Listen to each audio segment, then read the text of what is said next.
저는 여러분과 함께 다시 사신 예수님이란 제목으로 은혜를 나누고자 합니다. 예수님의 출생이나 그의 외적으로 살아온 일생을 살펴보게 될 때 우리 사람들을 진실로 감탄시킬 만한 그 위대한 조건이란 별로 찾아볼 수가 없습니다. 그는 베들레헴의 마구간에서 태어나셨습니다. 사람이 살 수 없는 짐승의 우리에서 그 어머니 마리아의 몸을 통해서 태어나셔서 누울 곳이 없어 말구유에 강보에 쌓여서 누였었으니 출생을 통해서 보게 될 때 그리스도의 출생이 어떠한 위대성도 우리는 발견할 수가 없습니다. 그리고 그가 자라난 것은 이스라엘 땅 나사렛이었습니다. 나다나엘도 말하기를 나사렛에서 무슨 선한 것이 나겠느냐고 말한 것처럼 그 당시에 나사렛에서는 우범자들이 우글우글했습니다. 천민들, 가난한 사람, 도박꾼, 술주정꾼, 인생에 낙담한 사람들이 마치 쓰레기더미 같이 살아있던 곳이 나사렛이기 때문에 그 당시 나사렛이라고 말하면 악명 높았으며 사람들조차 나사렛에서 출생한 사람들은 좋게 생각하지 않은 그 동리에서 예수님이 자라나셨습니다. 그리고 예수님께서 어떤 가마리알 문화나 위대한 대학에서 수련을 하거나 공부를 하신 적이 없습니다. 목수를 양아버지로 두고 목수일을 배우셔서 30일일 때까지 주님은 손마디가 굵어지도록 목수일을 보셨습니다. 30세에 일어나셔서 우리 주님께서 요단강에서 세례받으시고 30세에서 출발하여 3년 반 동안 복음을 전거했지만 한 번도 주님께서 한 거처를 두고 머물러 있지 않으셨습니다. 그는 계속해서 방랑의 생활을 하셨습니다.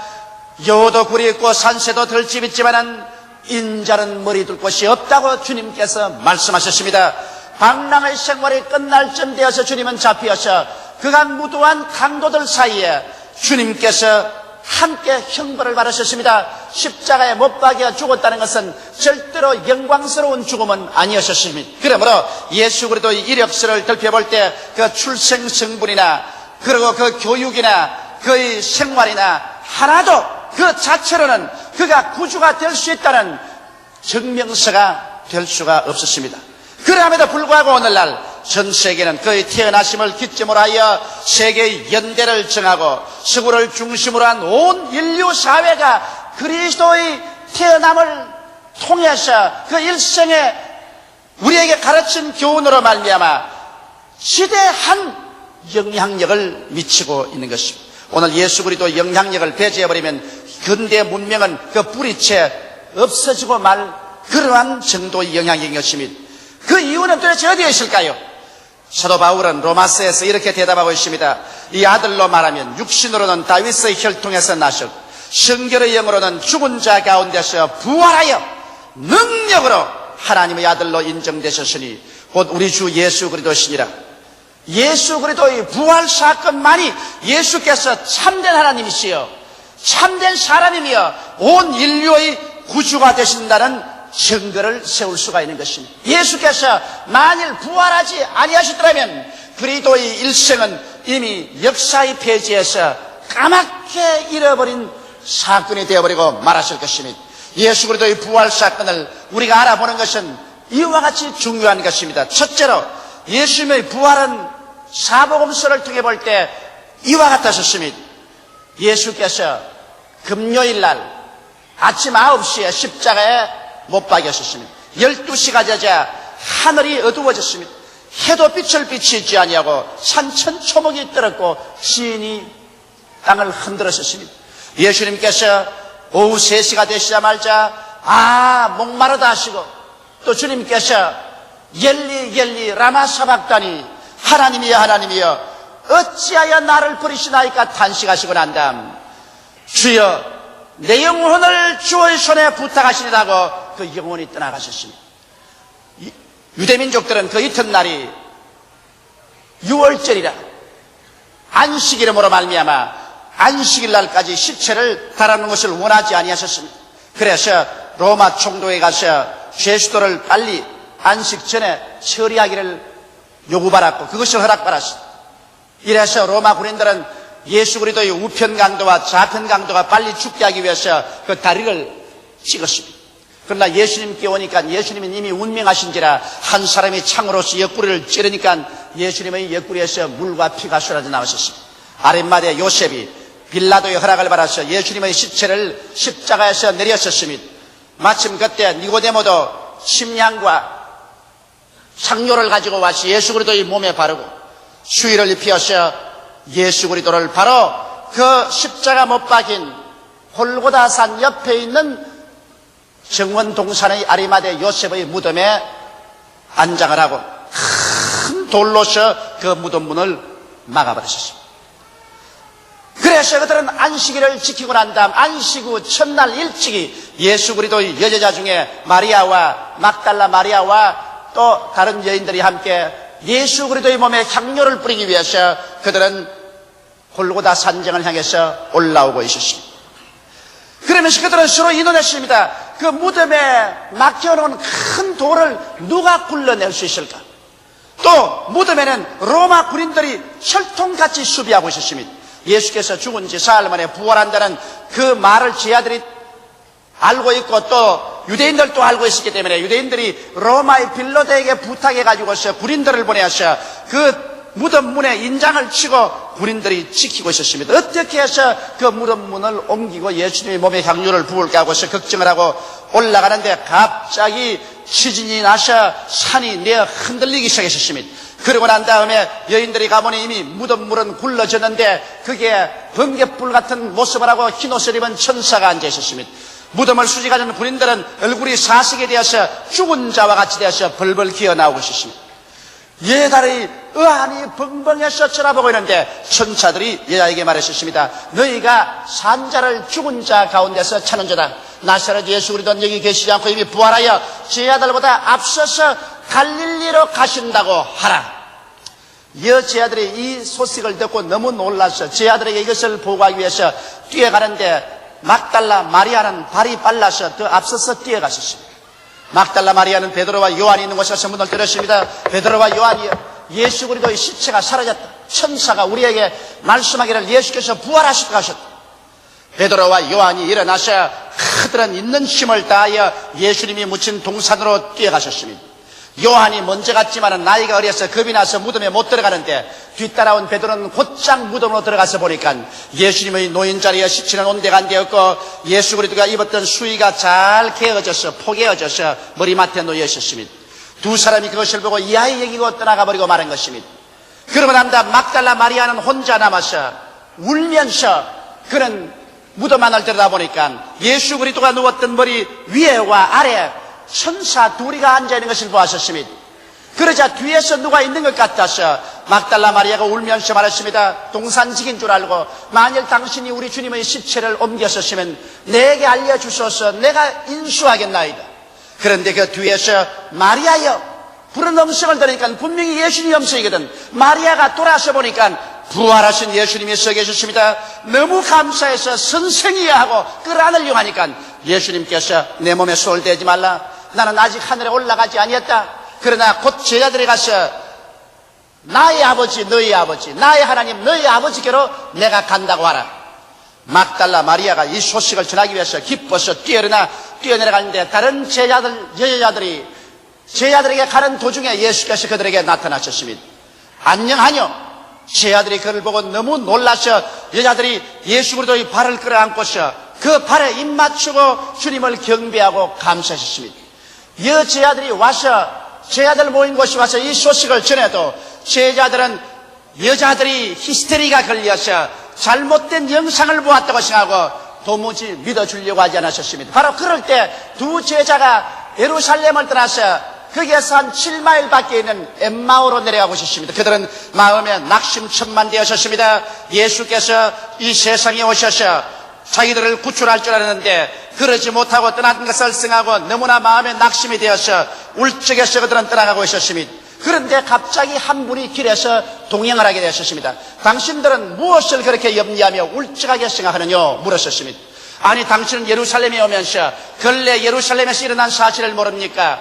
말씀과 능력의 위대한 권세를 행하고 하나님과 사람에게 인정받았던 위대한 선지자 나사렛 예수가 억울하게 십자가에 못 박여 죽은 것을 모릅니까? 우리 중 여자들이 가셔 그 무덤이 비었고 천사가 말하기를 부활했다고 하는 말이 있습니다만 어떻게 믿을 수가 있습니까? 그러자 그분은 모세로부터 시작해서 성경 전체를 통해서 예수께서 죽었다가 부활해야 될 것을 상세히 설명하실 때 제 아들의 가슴이 뜨거워졌습니다. 그들이 엠마오로 가니 예수님께서는 그 길로 더 걸어가려고 하십니다. 그들은 예수인 줄 모르고 예수를 붙잡아서 주막에 함께 들어가서 떡을 청하여 그분이 축사하고 떡을 떼어주는데 받아보자마자 눈이 여여서 그분이 예수인 줄 알자 예수님은 사라져버리고 말하셨습니다. 두 제자가 너무 좋아서 주막에서 뛰쳐나와서 예루살렘으로 뛰어가서 제 아들 모인 곳에 가니까 제 아들이 흥분의 동안이었습니다. 예수님은 과연 죽은 자 가운데서 부활하셨고 베드로에게 나타나셨다고 야단법칙했습니다. 그런데 갑자기 그 가운데 예수님께서 나타나셨습니다. 마침 도마는 그때 없었습니다. 10 제자가 함께 모였는데 예수님께서 나타나셔서 그가 살아가신 것을 그들에게 분명히 보여주십니다. 제자들은 너무 기쁘고 당혹하고 또 의심하는 사람들도 있었습니다. 이래서 흥분의 동안이가 되는데 늦게야 도마가 어슬렁어슬렁 돌아왔었습니다. 무엇 때문에 그렇게 흥분을 하고 있어? 예수님께서 죽은 자 가운데서 과연 부활했다고 말하니까 도마가 정신없는 소리 하지 마십시오. 여자들의 히스테리에 남자들도 감염이 되었군. 나는 내 손으로 예수님의 못자국에 손을 넣어보고 내 손가락으로 그 옆구리에 손을 넣어보기에는 절대로 안 믿는다고 그랬었습니다. 그러자 8날이 지나고 난 다음 또다시 주일날이 다가왔었습니다. 그들이 한 곳에 모였는데 예수님이 호련히 그들 가운데 나타나셨습니다. 그러고 난 다음 도마 앞에 주님께서 나타나셔서 도마에게 손을 내밀면서 도마야 내 손가락을 내어서 내 손바닥에 넣어보라. 내 옆구리에 손을 넣어보라. 믿지 않는 자가 되지 말고 믿는 자가 되라. 그러자 도마가 놀라서 주님 앞에 엎드려서 나의 주여 나의 하나님이여 고백했습니다. 이럴 때 예수께서 말씀하시기를 내가 본 거로 믿느냐 보지 않고 믿는 자가 더 복이 있다고 주님께서 말씀하셨습니다. 이러고 난 다음에 예수님께서는 제 아들 보시고 너희들은 갈릴리로 가라. 갈릴리에서 나를 만나 적으셨습니다. 제자들이 갈릴리에 가서 예수님을 기다리다가 지쳐서 베드로가 나는 고기 잡으러 간다고 해서 배를 타고 나가서 제 아들과 함께 밤새도록 그물을 던져도 한 마리도 못 잡았는데 아침이 되자 어떤 분이 디베리아 강가에서 얘들아 먹을 것이 있느냐고 물었었습니다. 한 마리도 없습니다니까 배 우편에 그물을 던져라. 우편에 던지니 고기가 너무 잡혀 그물이 찢어질 지경입니다. 그때 요한이 예수님이라고 말하니까 베드로가 웃옷을 걸쳐입고 물속에 뛰어들어가서 헤엄쳐 나오고 다른 제자들은 그물을 끌고 나와보니 예수님께서 이미 숯불을 피워놓고 고기를 구워놓고 떡을 구워놓고 제자들을 기다리셨습니다. 여기에서 예수님께서 베드로의 마음을 다시 돌이키고 치료해 주시고 난 다음에 그 다음 마지막으로 예수님께서는 감람산에서 승천하실 때 500여 명을 불러가지고서 그들이 보는 앞에서 주님께서 승천에 올라가신 것입니다. 이러므로 예수 그리스도의 부활 사건이란 한두 사람이 꾸며낸 이야기가 아니라 이와 같이 수많은 사람들이 목격을 한 확실한 증거 위에 신앙을 둔 것인 것입니다. 이러기 때문에 오늘 예수 그리스도의 부활 사건만은 이 너무나 많은 사람이 본 증거 위에 서 있기 때문에 이 증거를 절대로 무시할 수가 없고 이 기반 위에 서서 2000년 동안 세계 방방곡곡 10억의 인구가 예수 그리스도를 구주로 모시고 그 부활을 찬미하고 있는 것입니다. 둘째로 이 부활과 성령 강림은 어찌할지 끊을래야 끊을 수 없는 연관성을 가지고 있는 것입니다. 예수님께서 부활하셔서 아버지 보좌 우편에 앉으시고 난 다음에 그 증거로서 성령을 우리에게 부어주신 것입니다. 베드로가 사도행전 2장 32절로 33절에 이렇게 말하셨습니다. 이 예수를 하나님이 살리신지라 우리가 다 이 일의 증인이로다. 하나님이 오른손으로 예수를 높이시며 그가 약속하신 성령을 아버지께 받아서 너희 보고 듣는 이것을 부어주셨느니라.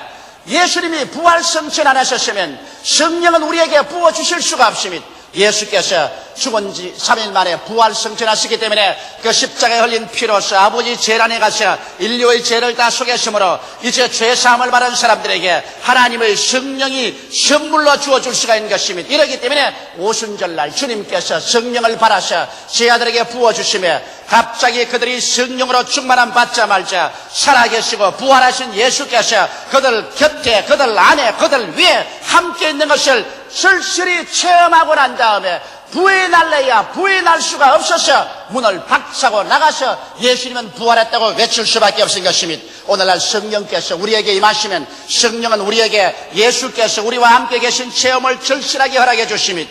예수님께서도 요한복음 14장 19절로 20절에 조금 있으면 세상은 다시 나를 보지 못할 것이로되 너희는 나를 보리니 이는 내가 살았고 너희도 살겠음이라. 그날에는 내가 아버지 안에 너희가 내 안에 내가 너희 안에 있는 것을 너희가 알리라고 말씀하신 것입니다. 이와 같이 성령의 체험은 오늘날 2000년 전 예수 그리스도의 부활의 사건을 여러분과 나 20세기 말을 쓰는 우리들의 가슴 속에 현실적으로 체험하게 만들어주는 것입니다. 예수 그리스도를 구주로 모시고 성령으로 충만한 바라면 예수께서 우리 육신의 눈으로는 보이지 않지만 너무나 절실하게 주님이 내 안에 내가 주님 안에 있는 것을 기도할 때 깨달을 수 있으며 찬미할 때 체험할 수 있으며 신앙생활에 뚜렷하게 나타나는 증거가 있기 때문에 우리는 예수 그리스도의 부활을 부정할래야 결단코 부정할 수가 없게 되고 마는 것입니다. 셋째로 사도들은 그들의 증거에 순교의 피를 흘려서 인을 쳤었습니다. 예수 그리스도의 부활을 반대하는 사람들은 예수님이 십자가에서 진짜로 죽은 것이 아니라 기절한 사람을 무덤 시원한 데 갖다 놓으니까 공기가 시원하고 차니까 다시 깨어나서 부활했다고 말하는 것입니다. 여러분, 예수께서 만일 사형틀에 잡혀 들어갔다가 도로 시원한 무덤에서 깨어나셨으면 로마 사람들이 도로 잡아서 십자가에 못 안 박았다고 누가 증거하겠습니까? 사형수가 살아난다고 해서 그걸 살려놓을 로마 사람들이 아닌 것입니다. 말도 아닌 소리인 것입니다. 왜냐하면 예수님이 십자가에 못 박였을 때 로마 군인들이 창으로 그 옆구리를 찔러서 심장이 터져 물과 피를 다 쏟아냈는데 시원한 묘지에 들어가서 살아날 리가 만무한 것입니다. 또 반대하는 말하기를 예수 그리스도의 시체를 제자들이 훔쳐갔다고 말했는데 절망에 처한 오합지졸의 제자들이 세계에서 가장 훈련을 잘 받은 최강의 군대인 로마 군인들이 지키는 무덤에 들어가서 시체를 훔칠 도리도 없고 마치를 훔치려고 했다면 그 중에 몇 사람이 체포될 것이고 또한 창금에 맞아 죽었을 것입니다. 로마 사람들이나 유대인들은 이것을 역사적인 증거로 드러내어서 예수 그리스도의 시체를 훔치러 왔다가 이런 사람이 체포되었으며 이런 사람이 죽임을 받았다고 했을 것인데 오늘 역사상에 예수를 아무리 비난하려고 해도 예수 제자가 와서 로마 군인들과 일전을 해서 잡힌 자나 죽은 자가 있다는 사실을 기록한 적은 없는 것입니다. 그러므로 아예 제자들이 예수 그리스도의 시체를 훔치려고 생각한 적도 없었으며 예수 그리스도의 시체를 훔쳤다고 가정할지라도 만일 제자들이 분명히 자기들이 예수 시체를 훔쳐서 죽은 줄 알면서도 불구하고 이 예수가 살아났다고 증거하기 위해서 산을 넘고 물을 건너며 고통을 당하고 사도 요한을 제외하고 난다 모든 사람들이 다 순교를 당했는데 자기가 거짓말인 줄 분명히 알면서 거짓말을 증거하기 위해서 목숨을 버리고 피를 흘려서 그 증거에 도장을 칠 바보는 한 사람도 없는 것입니다. 한 사람 배반한 가룟 유다 이외에는 모두 다 그들은 예수 그리스도의 부활을 증거하기 위해서 일생을 내어 맡겼고 사도 요한만은 수명대로 살았지만 그 이외의 사람들은 다 목숨을 버려서 피를 흘려 그들의 증거에 인을 쳤던 것입니다. 이러므로 우리 주 예수 그리스도는 지금으로부터 2000년 전 모든 인류의 죄와 불의, 추악과 저주, 절망과 죽음을 한 몸에 걸머쥐고 십자가에 올라가셔서 여러분과 날 대신 못 박혀 죽어서 하나님 앞에 이를 다 대가를 지불하여 청산하시고 무덤에 들어간 지 사흘 만에 사망과 음부의 권세를 격파하고 부활하심으로 말미암아 오늘날 우리에게 영원한 생명의 근원이 되어 주신 것입니다. 이러므로 오늘날 역시 죄가 있고 불의가 있고 저주가 있고 질병이 있고 마귀가 있고 절망이 있음에도 불구하고 이것을 다 격파하고 이겨버리고 부활하신 예수께서 교회 가운데 계시며 우리 가운데 있기 때문에 우리의 전도를 통하여 기도를 통하여 믿음을 통하여 성령의 생수의 강이 넘쳐나와서 죄가 있는 곳에 부활의 용서를, 병이 있는 곳에 부활의 치료를, 마귀 있는 곳에 부활의 승리를, 저주가 있는 곳에 부활의 축복을, 죽음이 있는 곳에 부활의 영생을 오늘 허락하고 있는 것입니다. 이러기 때문에 오늘 우리는 이 세상에 어둡고 캄캄한 면만 바라보아서는 안 됩니다. 부정적이고 절망적이고 낙심적이 되어서는 안 될 것입니다. 왜? 부정적인 것이 있음과 동시에 이 모든 부정적인 것을 한 몸에 걸머지시고 십자가에 못 박여서 죽으시고 장사내셨고 이를 다 파묻어버리고 승리하신 예수께서 계신 것입니다. 이렇기 때문에 누구든지 그리스도 안에 있으면 새로운 피조물이라. 이전 것은 지나가시니 보라 새 것이 되었다 하는 것은 예수 안에 여러분과 나는 부활의 생명인 성령의 능력으로 사로잡힌 바 되었기 때문인 것입니다. 이러므로 죄가 있음에도 불구하고 용서와 의가 나타나며, 질병이 있음에도 불구하고 치료와 능력이 나타나며, 저주가 있음에도 불구하고 축복과 번창이 함께 있으며, 죽음이 있음에도 불구하고 영생과 영원한 부활과 소망이 함께하고 있는 것입니다. 이러므로 예수 안에서 우리들은 절대로 꺼질 수 없는 소망과 흔들리지 않은 믿음과 영원한 하나님의 사랑을 체험할 수가 있는 것입니다. 이러므로 바울은 고린도전서 15장 12절로 19절에 이와 같이 외쳤습니다. 그리스도께서 죽은 자 가운데서 다시 살아나셨다 전파되었거늘 너희 중에 어떤 이들은 어찌하여 죽은 자 가운데서 부활이 없다 하느냐. 만일 죽은 자의 부활이 없으면 그리스도도 다시 살지 못하셨으리라. 그리스도께서 만일 다시 살지 못하셨으면 우리의 지라는 것도 헛것이요 또 너희 믿음도 헛것이며 또 우리가 하나님의 거짓 증인으로 발견되리니 우리가 하나님이 그리스도가 다시 살리셨고 증거하였음이라. 만일 죽은 자가 다시 사는 것이 없으면 하나님이 그리스도를 다시 살리시지 아니하셨으리라. 만일 죽은 자가 다시 사는 것이 없으면 그리스도도 다시 산 것이 없으실 테이요.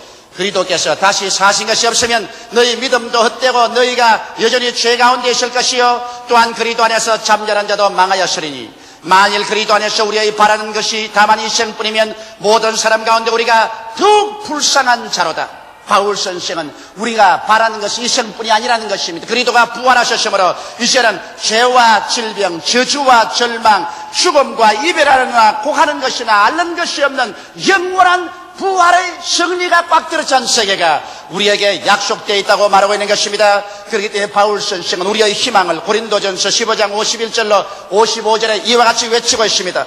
보라 내가 너희에게 비밀을 말하노니 우리가 다 잠잘 것이 아니요 마지막 나팔에 순식간에 호련히 다 변하리니 나팔 소리가 나며 죽은 자들이 썩지 아니할 것으로 다시 살고 우리도 변하리라. 이 썩을 것이 불갑을 썩지 아니할 것을 입겠고 이 죽을 것이 죽지 아니함을 입으리로다. 이 썩을 것이 썩지 아니함을 입이고 이 죽을 것이 죽지 아니함을 입을 때 사망이 이김의 삼킨 바 되리라고 기록한 말씀이 영하리라. 사망아 너희 이기는 것이 어디느냐.